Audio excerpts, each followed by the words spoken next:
Hola, ¿qué tal? ¿Cómo están?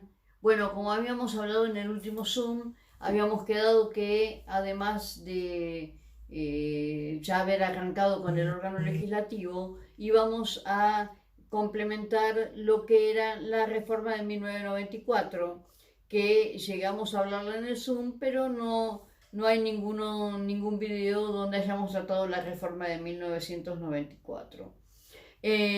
Con respecto a la misma, eh, lo más destacado, o sea, cuando ustedes piensen en la reforma de 1994, piensen que su mayor característica es ser una reforma previamente acordada entre los dos partidos mayoritarios, el radicalismo y el peronismo, ¿sí? Fue una reforma negociada, la palabra exacta es esa. Eh, Ustedes saben que una negociación se lleva a cabo y la característica de las negociaciones es que nadie se lleva el 100% de lo que fue a buscar en esa negociación. ¿Por qué? Porque es un acuerdo de partes, una negociación es un acuerdo de partes donde se hacen concesiones mutuas. Las partes de ese acuerdo se hacen concesiones mutuas. Nadie se lleva el 100% de lo que fue a buscar. Por eso se dice que la mejor negociación es en la cual todos se van desconformes. ¿Por qué? Porque nadie se lleva absolutamente todo, ¿sí? Tienen que hacer concesiones recíprocas. Y esta fue una reforma negociada. ¿Por qué fue negociada? Volvimos a la democracia en 1983 y en un primer momento, bueno, el gobierno de Alfonsín tuvo mucha popularidad, mucho caudal de votos, mucha legitimidad.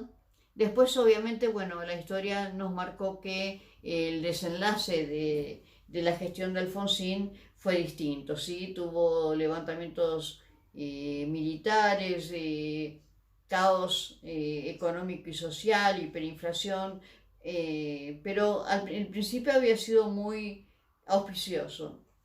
Y nuestra constitución establecía que el mandato del presidente era por 6 años y que no es posible y no era posible la reelección presidencial. No había forma de ser reelecto. Eh, Esto por un rasgo republicano de alternancia, ¿sí? De recambio de autoridades, que una misma persona no esté mucho tiempo en el poder. Como, bueno, al principio había mucho entusiasmo con la vuelta a la democracia, con la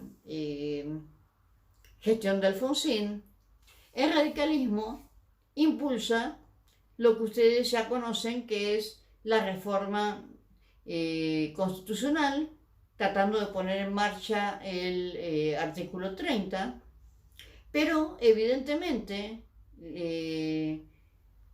el peronismo no daba los votos necesarios para votar la necesidad de reforma. Vieron que se necesita 2/3 de la totalidad de los miembros de cada cámara, lo cual significa un caudal importante de votos que se necesita. Y no los daba, obviamente, porque no se quería permitir la reelección en ese momento de Alfonsín. Esas cosas, como siempre digo, de la política. Sabemos cómo termina la gestión de Alfonsín, tuvo que entregar anticipadamente el poder.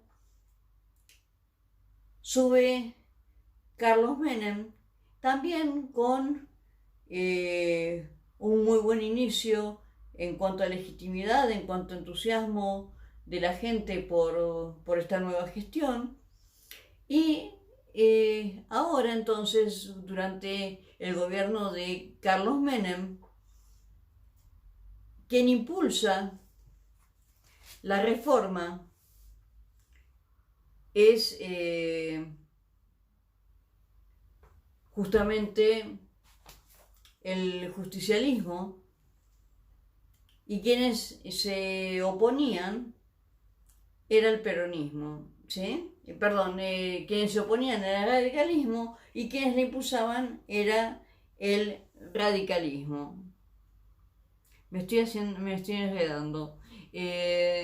La impulsaba el peronismo ahora, cuando subió Carlos Menem, y quienes decían que no, era el radicalismo, devolución de gentilezas. Bien, ¿cómo sigue esto? La forma en que se destrabó este pase de facturas de un partido político y de otro, de estar contando los votos para no acceder a la mayoría cuando lo pide uno, cuando lo pide otro, se termina este juego de poderes con un pacto, el conocido Pacto de Olivos. No sé si habrán escuchado hablar del Pacto de Olivos. En la Quinta de Olivos se reúnen Menem y Alfonsín, y por eso digo que es una reforma negociada. Negocian, junto con su equipo técnico cada uno, negocian la reforma constitucional, ¿sí? El radicalismo propone algo, el justicialismo accede pero pidiendo algo a cambio, lo que es una negociación, ¿sí? Bueno, te concedo tal cosa, vos me concedes otra. Negociaron. Es la gran característica de esta reforma. Bien, pero obviamente, ya que ustedes conocen el artículo 30, están en condiciones de saber que el Pacto de Olivos no formaliza la reforma. Ahí se pusieron de acuerdo los dos líderes de las mayores fuerzas políticas de ese momento, lo cual también me indica a veces cómo hay que ver la calidad democrática, ¿no?, de nuestros líderes. Yo no niego que fueran democráticos o que sea en su momento, ¿no es cierto?, no fuera la intención, pero a mí me hubiera gustado que invitaran también a los jefes de otros partidos políticos, aunque sus votos no fueran esenciales para inclinar la balanza por la reforma o no reforma de la Constitución, pero tal vez tenían alguna buena propuesta, alguna buena idea, y no estaba de más tenerlos en cuenta. Bien, el problema es que cuando se ponen de acuerdo Menem y Alfonsín, el problema es que había que poner en marcha el artículo 30, es decir, ya dictar una ley de necesidad de reforma, establecer los puntos de reforma, luego tendría que haber elecciones para elegir convencionales constituyentes, reunirse los convencionales constituyentes, debatir la reforma y finalmente esa sería la reforma. El gran tema era cómo se aseguraban que una vez que estuviera sesionando la convención constituyente con personas convencionales elegidos por nosotros, cómo se aseguraban que lo que se dijo en Olivos, en el Pacto de Olivos, se cumpliera en la convención constituyente. No hay ninguna disposición constitucional que establezca que los convencionales constituyentes están obligados a seguir una línea política u otra según del partido que provengan. Así que podían perfectamente, o sea, se quiere y se fomenta que voten libremente según sus convicciones. Pero acá se quería el respeto a lo que se había acordado en Olivos. Entonces, la ley que convoca a la necesidad de reforma, la ley 22.309,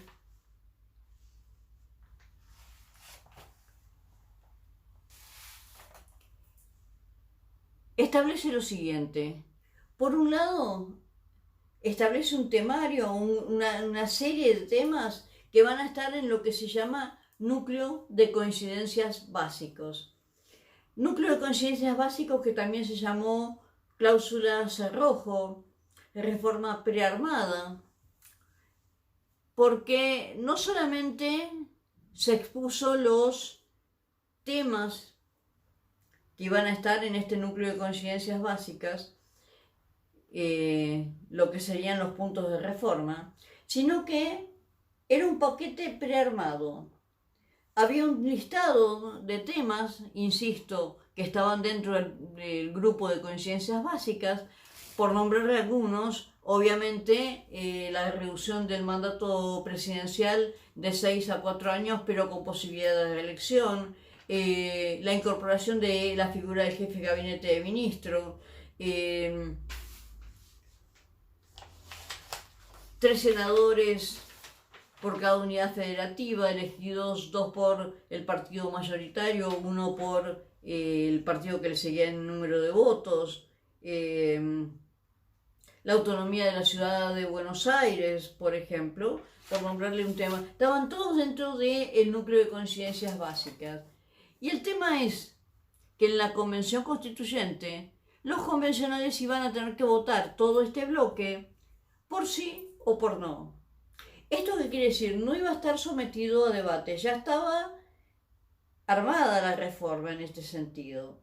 Por ejemplo, 4 años, reducción a 4 años y con posibilidad de elección inmediata. Si los convencionales constituyentes querían, por ejemplo, mantener los 6 años, pero establecer la reelección, o establecer 5 años con reelección, o alguna variante, o acceder a esta reforma en cuanto a la reelección y la reducción del mandato, pero por ejemplo no estaban de acuerdo con el tema de los senadores. No, tenían que votar todo el paquete, en donde ya les digo, estaba la autonomía de la ciudad de Buenos Aires, entre otros temas. Bueno, lean el núcleo de coincidencias básicas, no podían decir, bueno, en esto sí estoy de acuerdo, en esto no. Tenían que votar todo, esa cláusula cerrojo, que también se llamó así, por sí o por no. Después había otros temas que eran de libre debate. Todos los temas tendrían que haber sido de libre debate. Esto es altamente inconstitucional, ¿sí? Todos tenían que haber sido de libre debate.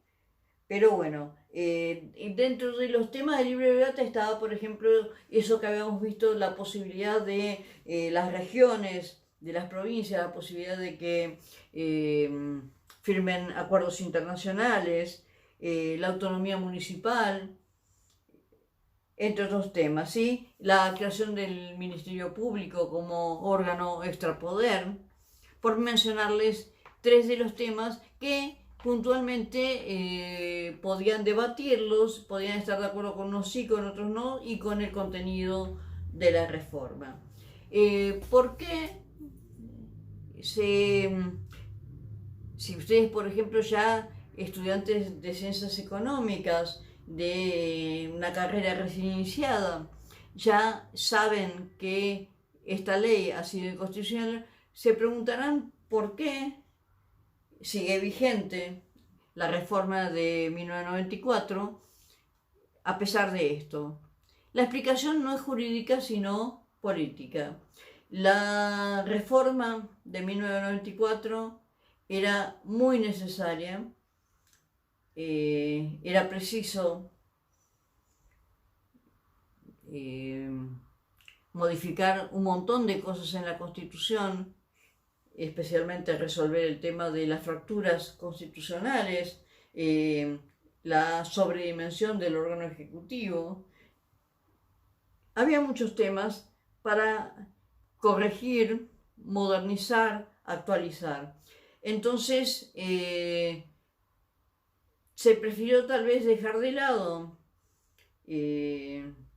la inconstitucionalidad, de hacer la vista a un costado y permitir esta reforma que en líneas generales tiene un buen diagnóstico sobre los males del constitucionalismo de ese momento, Después se podrá analizar o se podrá debatir si las medicinas, después del diagnóstico, si los remedios que utilizó eran los correctos o no, pero bueno, el diagnóstico de lo que había que corregir es correcto. Después, ya les digo, podemos estar de acuerdo o no con las distintas soluciones que se tomaron, ¿sí? Siempre digo que para curar un paciente enfermo, lo primero es un buen diagnóstico. Después veremos si no estás bien diagnosticado, no te van a dar la medicina adecuada. Entonces, primero un buen diagnóstico, lo cual no quiere decir que después te mediquen bien. O sea, el segundo paso es que te den la medicación adecuada. En algunos casos, ya les digo, los remedios que se utilizaron fueron los correctos, en otros no. Eso es un poco lo que me interesaba charlar con ustedes sobre la reforma de 1994. Bueno, ya cumplí con lo que habíamos pactado en Zoom de agregar este tema en alguna clase. Hasta luego.